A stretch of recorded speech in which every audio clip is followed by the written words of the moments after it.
Unë merrem me teknikën përgjithsisht, me asistencën teknike gjatë garës, po kësaj radhe kam marrë pjesën si garues. Ti bëni të dy.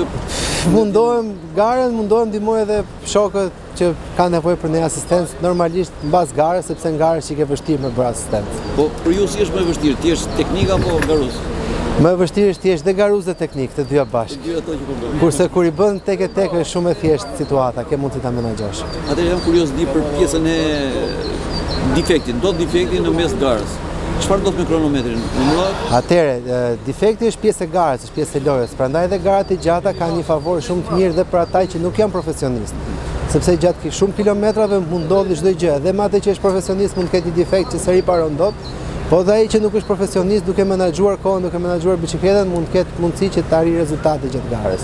Domethënë, ndodhi defekti e ka gjithsekush personale, duhet të ketë asistencë, domethënë ose asistencë personale ose të ketë mjetë dhe njohuri që mund ta bëjë riparimin gjatë garës. Kronometri nuk ndalet asnjëherë. Atëherë çfarë defekte ndodhin zakonisht? Goma, probleme me marshet. Gomat janë kryesisht ato që janë më problematike. Zakonisht në terrene malore probabiliteti për të çarë gomën është shumë i madh, kështu që njerëzit përgatiten ose i bëjnë tubles ose majnë komardare me vete që të kenë mundësi të ndrojnë gjatë rrugës, majnë to mjetet e vogla, domethënë, si më thënë, që i duhen për të bërë shërbimet në rrugë. Gjatë gjithë kohës po themi ne ka një staf i cili ndjek këtë garë, apo jo? Po. Teknik. Po. Po, terreni është i vështirë.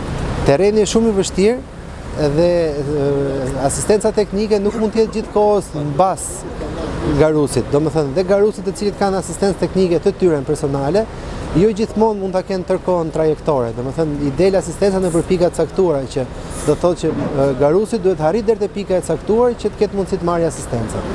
Atëherë nisja bëhet çdo qerekore, çdo me minuta, në varësi të garuzëve. Sa më i madh numri garuzëve, aq më ngushtë është koha midis garusit, sa më i vogël numri garuzëve, është pak më e madhe, po gjithmonë flasim 30 sekonda, 1 minutë ndërmes njëri tjetrit. Po parakalimi i garusit më shpejt.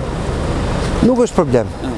Trajektoria është goxha e gjerë, nuk është se është single track, edhe parakalimet në rrugë janë thjeshta, nuk ka problem. Plus që garusit nuk kanë probleme që nuk lejojnë njëri tjetrin të kalojë. Dihet kush është mbrapa të ka arritur, do detyrohesh të japësh rrugën dhe po ishin në një shteg që s'ka mundësi parakalimi.